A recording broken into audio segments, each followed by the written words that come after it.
Hello, everyone, and welcome to the Lit Up Lightworker Podcast, bringing you fun and soulful interviews with spiritual teachers with the aim of tuning you in and lighting you up. You can access all episodes of the podcast on iTunes, Spotify, Stitcher, and TuneIn. And be sure to subscribe to my YouTube channel for more videos and interviews about spirituality and wellness. My name is George Lizos. I'm a spiritual teacher, intuitive, the co-creator of Elemental Healing, and the author of Be the Guru and the best-selling Lightworkers Gotta Work. And today I have with me Katie Brookhurst. Known to her clients as their social media angel, Katie has been working in social media since the MySpace days. Her highlights include winning a Gold Sony Radio Academy Award for the first ever Best Internet Program Award, setting up social media agency K-Dot in 2007, and growing a small London-based team to help a range of clients from pop stars to publishers at a time when social media was still in its infancy. Katie, welcome to the Lit Up Lightworker Podcast. Thank you, George. It's so good to be here. It is so great to chat to you. And I am so excited for your second book, Social Media for a New Age, Volume 2. Yes. Now, of course, we did an episode back in the day about Volume 1. So I want to hear about what was your intention with writing a Volume 2? What has changed? And I think it had only been a year after, right, that you wrote the second volume. Yeah, so 18 months, yes, I would say. And I mean, the first book was the culmination of sort of 10 years worth of work. And I wasn't sure about a book 2, but I'd started to play around with some ideas like earlier last year. And then I'd shelved it, and I didn't think it was going to happen, if I'm honest. And then I came back to what I'd started writing, and all of a sudden it just like flew out of me. In literally a month, I ended up writing the whole book, which was crazy, but it was born out of a change in my relationship with social media. So when the first book came out in July 2018, the Cambridge Analytica scandal had only just come to light. And I think the more I dug into that and started to understand how data had become the new gold and what was actually being done with that data that wasn't really above board, to be honest. Not necessarily all Facebook's fault, but Facebook allowed for that to happen.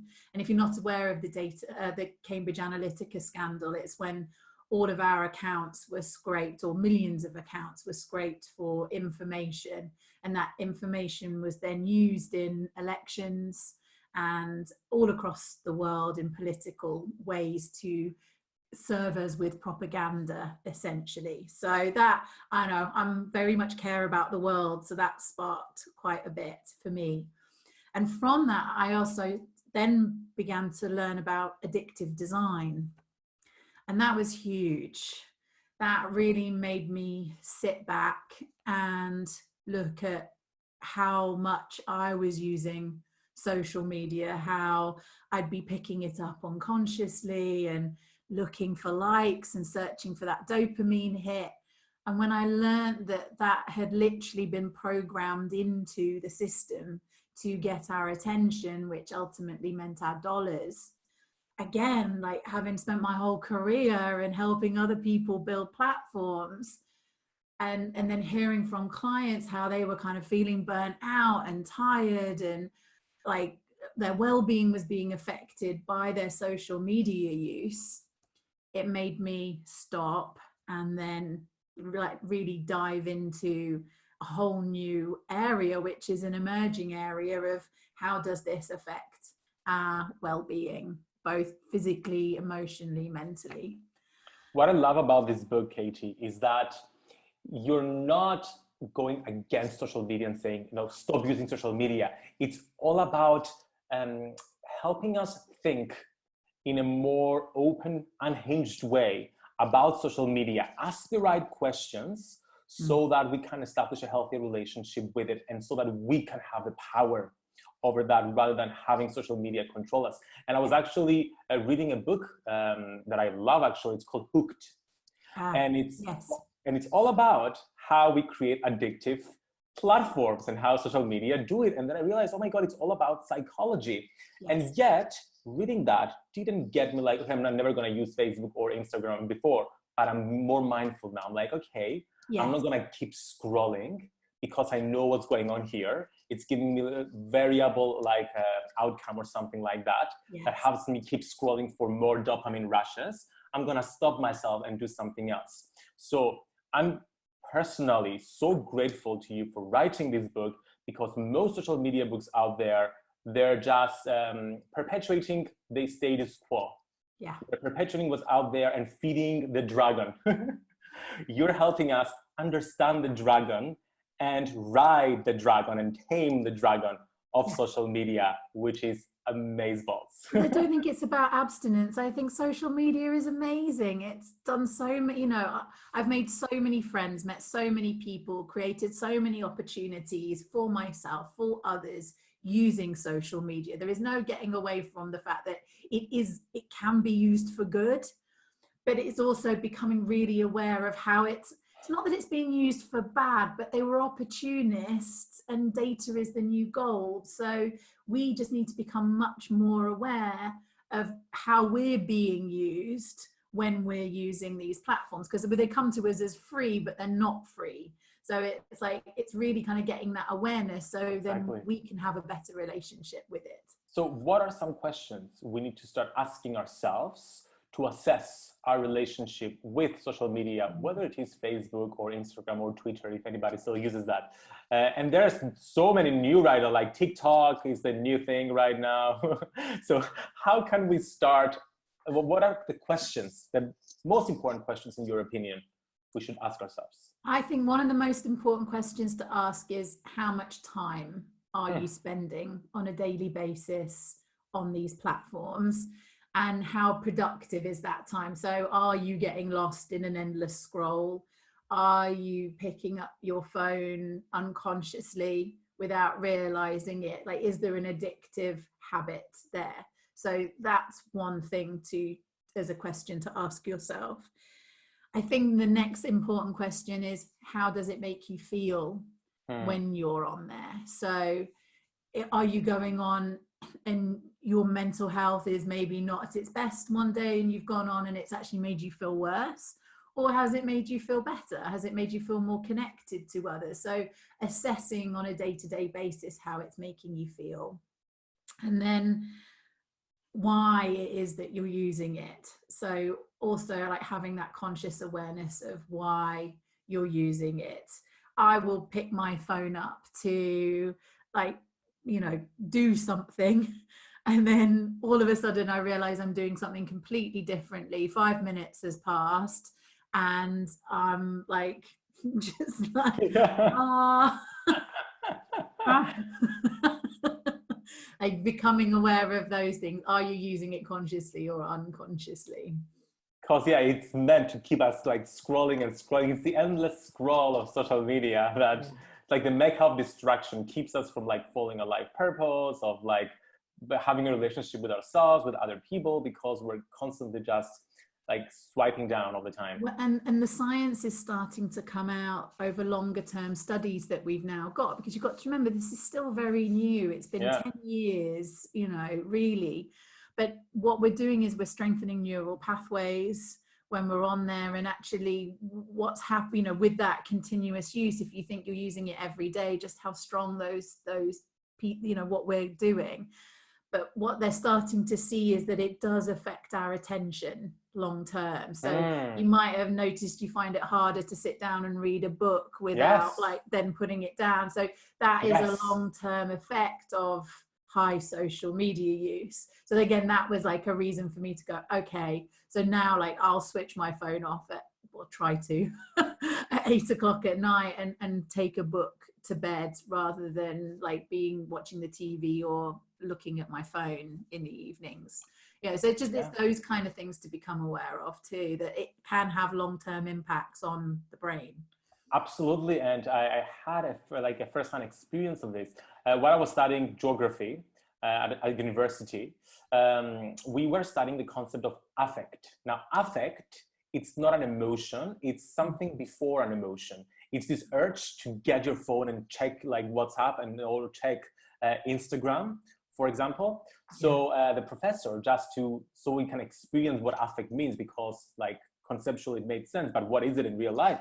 It's like, okay, everybody put your phones away and let's see how long it takes try to not see them, and let's see how long it takes for one of you to just pick up the phone. And within 10 minutes, like 5 people unconsciously, even though they had the intention of not using their phones, they picked up the phone just to unblock the screen and see if there were any notifications.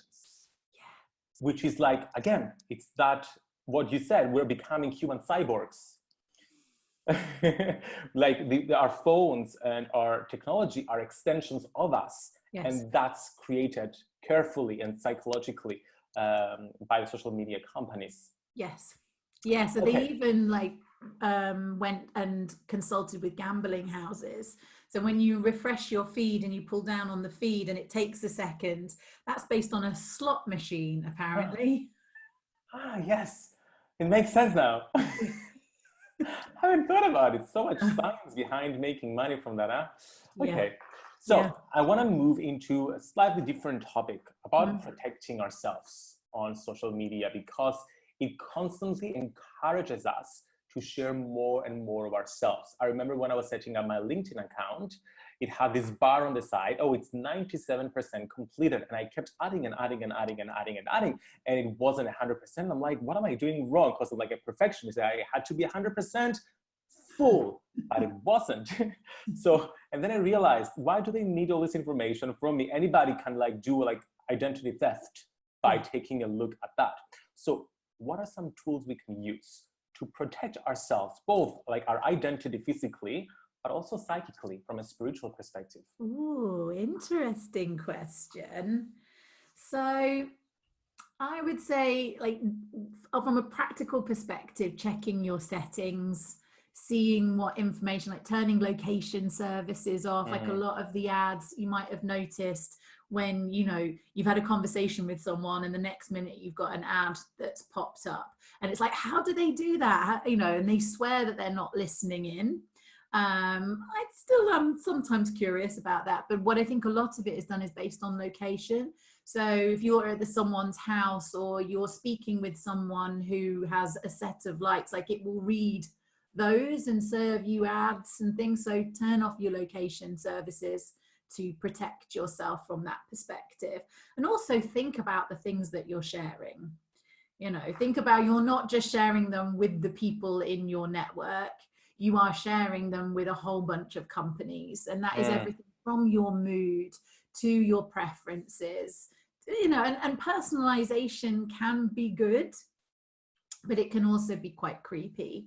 And I think as the artificial intelligence that's feeding a lot of this, which is set up to learn. So they have what's called machine learning now. So these programs are set up, but they've not learned about our emotional intelligence. So, just thinking about that you are giving information to a machine who's learning about you and then sending that off to lots of different companies who are paying for advertising. And I remember my friend had a Google phone, and then someone told me that Google records you while you speak and then saves that on the phone. And I'm like, really? I'm like, let's check this right now. So we go on her phone, we go in the settings, hidden somewhere in the settings were saved audio messages that Google recorded randomly through the days, hundreds and hundreds of them. And we started listening to private conversations that we were having. And then on a different occasion last week, I was chatting with a friend on WhatsApp about a carnival in our in town here in Cyprus. And then 2 hours later, we both saw an ad about that exact same carnival on Facebook. I'm like, are they listening in now? Is that where they've come to? It's crazy. I mean, my parents are away skiing this week and we had a phone chat a couple of days ago, and then I had an advert for the company they booked their ski trip through on my Instagram. And wow.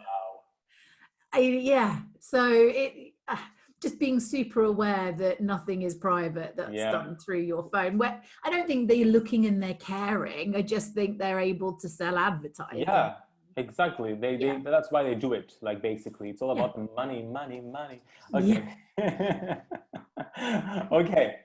So another thing that's going on social media, because of all the buzz and the vibe, is that we start comparing ourselves a lot to our peers.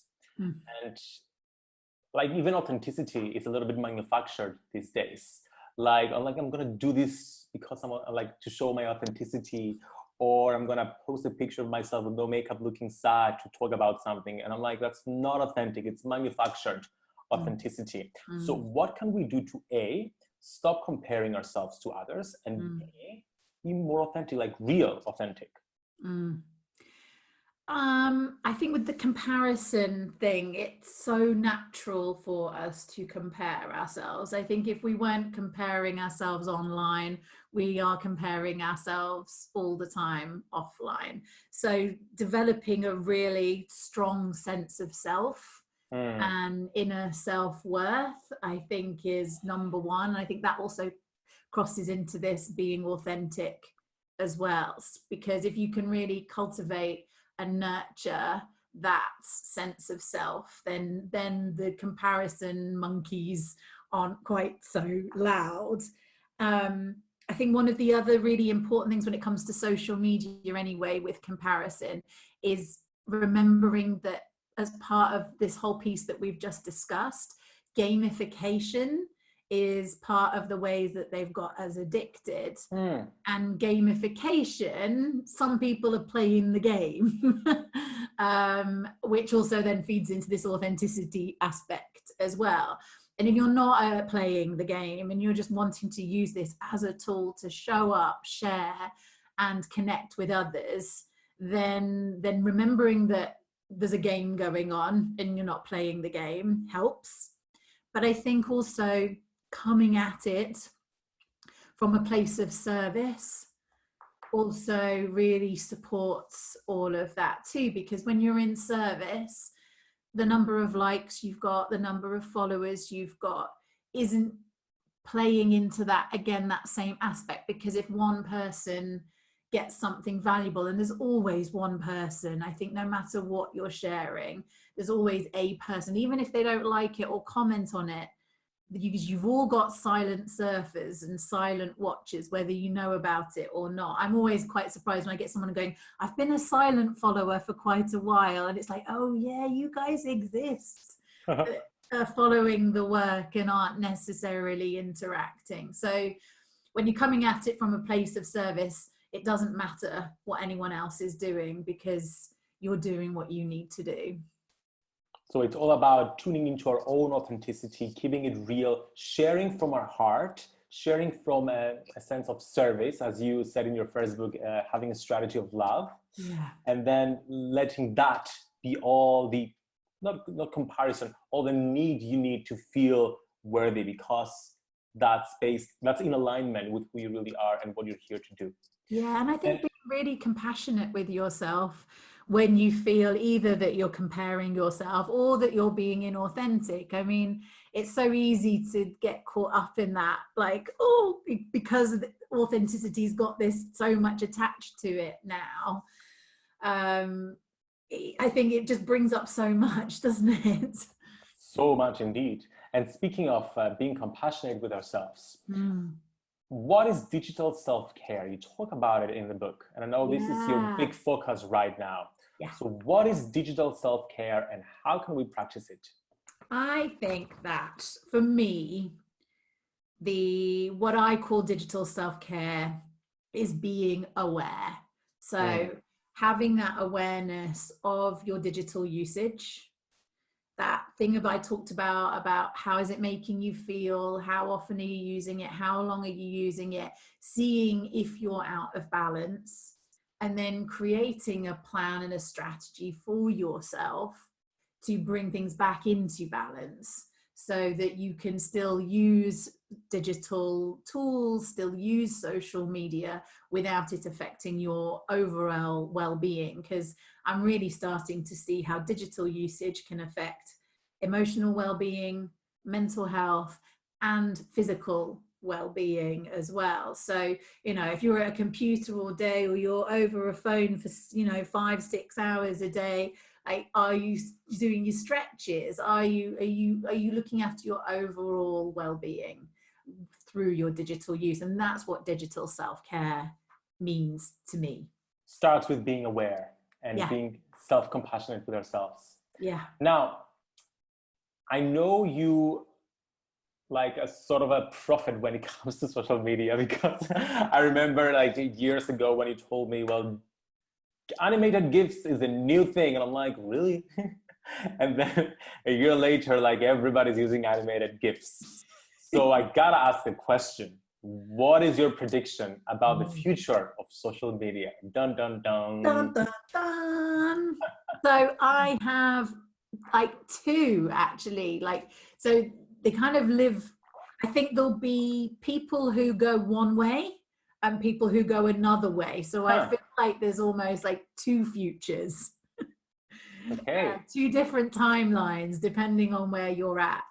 So the big predictions is that augmented reality and virtual reality are going to become like massive over the next few years. There's a lot of big companies, Facebook included, who've invested billions into the development of augmented and virtual reality. And Facebook have got a new platform called Horizon, which is a virtual social network, a social platform where they want you to hang out with your mates in like a virtual cafe or go on virtual dates. And it's a headset, and it's already hands-free, so it can track your hands and your hand movements.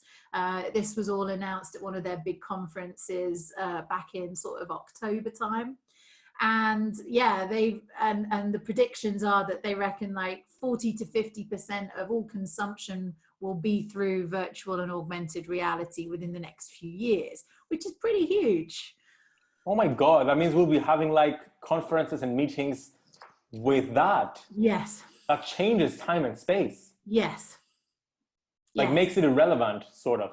Well, it's a very different concept. And my hope is that if we're already seeing the effects that digital usage is having for a mobile device, you know, if we can imagine that we're actually locking out the real world and then being in a virtual world, not through a screen, but through a visor where we're fully then present, like what is that going to do to our physical bodies? Which is why I think there'll be a split. So I think there'll be people that don't adopt that kind of technology, and I think there'll be people that do adopt. Now, what's interesting is that it's been slower for consumers to adopt than they thought we would. So I think Zuckerberg thought at this point that virtual reality would be way more popular than it currently is. So I'm interested to see how that will take, but that is a potential future for social media, is this Facebook Horizon. I can totally see it like happening. Like I was like shocked when I heard about it, but at the same time excited about it. But at the same time, like, what about my spiritual practice? And what about communicating with the elementals out in nature? Like, I don't want to do this with just a mask. But again, it's all about being aware, right? I think that is the concluding message of the day. What is your concluding message of the day, speaking of which? Ooh. I think it's just, are you aware of how much of an impact social media is having in your life and on your health? And do you have strategies in place to manage that when it feels a bit overwhelming? Because I think we've all had those times when social media can feel really overwhelming. And are you doing things to counterbalance that? Like, are you turning your phone off in the evening? Do you go out for walks without your phone? How are you making sure that like the phone's just not, you know, that other appendage? Yes. Yeah. So there you go, Lightworker. question for you to reflect on and see what comes up with. I think if we all just ask ourselves questions about social media, we're going to get so many answers. I'd love to actually finish with one of the poems. Yes, please. From the book. And then tell us where people can get the book from. Cool. Oh, it's on Amazon. Yes. And I've also just redone my website, which is socialmediaforanewaage.com. Perfect. Which you can also find me at. But yeah, this is the poem that goes with the self-care chapter at the end. So it's called Love, Light and Action. As I struggle to be at peace with Facebook, because I cannot shake the feeling that Zuck is a crook, it's been more difficult for me to see the positive side. I forget how amazing it is that we can communicate worldwide. The internet, our cyberspace, where we can connect heart to heart with love and grace.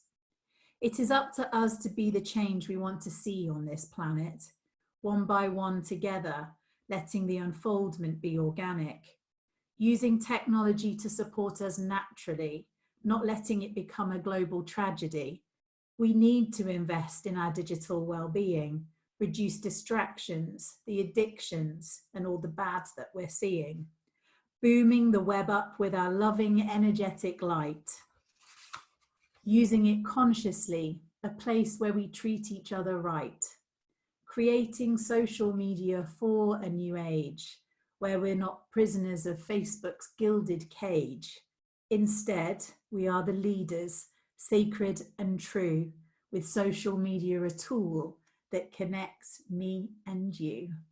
And so it is. Katie, thank you so much for being a part of the Lit Up Lightworker podcast and sharing all your wisdom with us and just awakening us to social media so we can have a healthier relationship with it. Wishing you a lovely rest of your day. Thank you. Bye-bye.